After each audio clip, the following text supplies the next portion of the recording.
Breaking news. Tension escalates as France delivers the dreaded Mirage 2000 fighter jets to Ukraine. Emmanuel Macron says France will provide Ukraine with French-made fighter jets.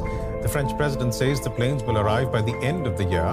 The Mirage 2000 fighter jet entered service in the late 1990s and was considered one of the best combat aircraft of that era. France would also start training Ukrainian pilots as part of the plans.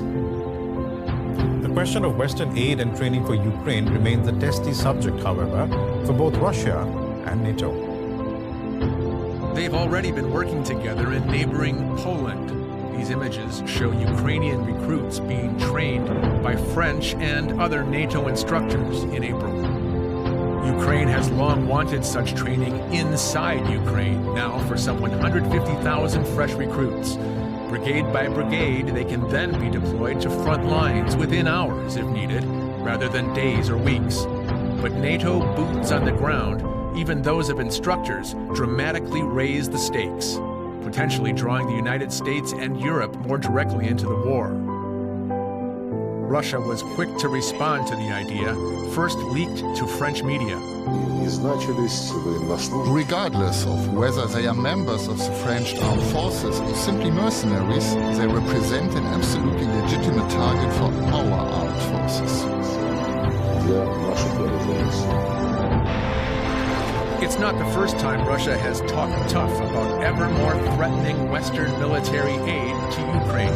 And it's not the first time the West has changed its mind about such aid, especially in the last year, and more so after Moscow started claiming more victories in recent months. Western allies crossed their own previous red lines with, for example, U.S. HIMARS mobile rocket launchers. Germany, the UK, and the U.S. agreed to send heavy-duty tanks.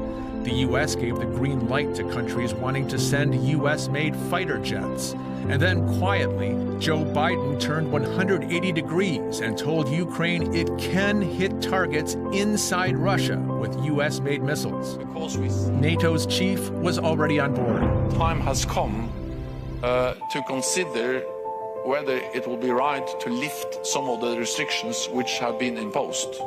Lifting restrictions like putting NATO military personnel, including military instructors, in harm's way inside Ukraine.